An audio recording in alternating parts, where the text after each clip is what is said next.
Trudy would say that it was like a scene in a movie, except no movie she had ever seen was set anywhere that looked anything like Preston Mills, Ontario. Scrubby shit town clinging to the bank of the cold, gray St. Lawrence River. 800 inhabitants, one grocery store, one gas station, one corner store called Smitty's, where you could fill tiny paper bags with stale penny candy, Swedish berries, toffee nuggets, black balls, licorice nibs.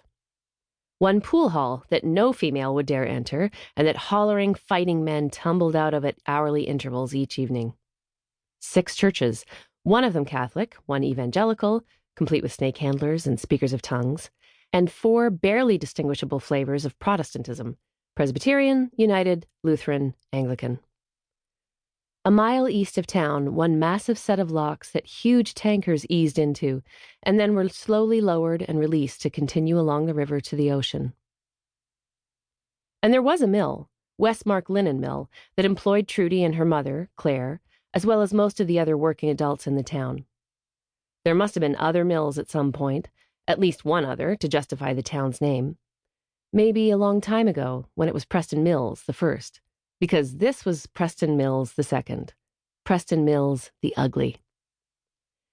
In the 1950s, the town had been taken apart and reassembled between the river and the railroad tracks when the Seaway went through. Highway H2O, they called it. The way of the future.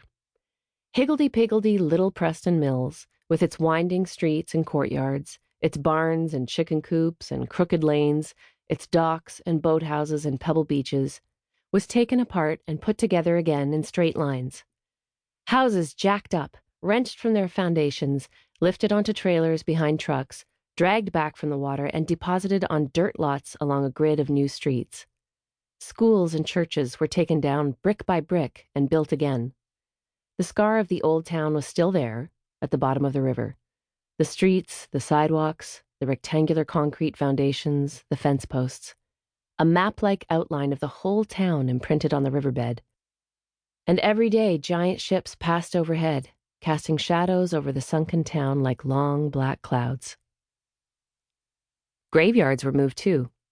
Coffins dug up and tombstones moved to flat, treeless fields. People worried that the workers had lost track, that the bodies no longer matched the names on the stones. But how would they ever know? They wouldn't.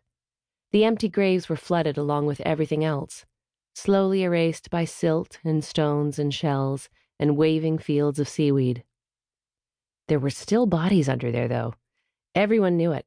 For some of the dead, living relatives could not be found, and in the absence of a decision-maker, the bodies were left where they were. And some people were too squeamish or too superstitious to have their loved ones disturbed. Slabs of stone were placed over the graves to ensure the coffins didn't float up to the surface after the flood.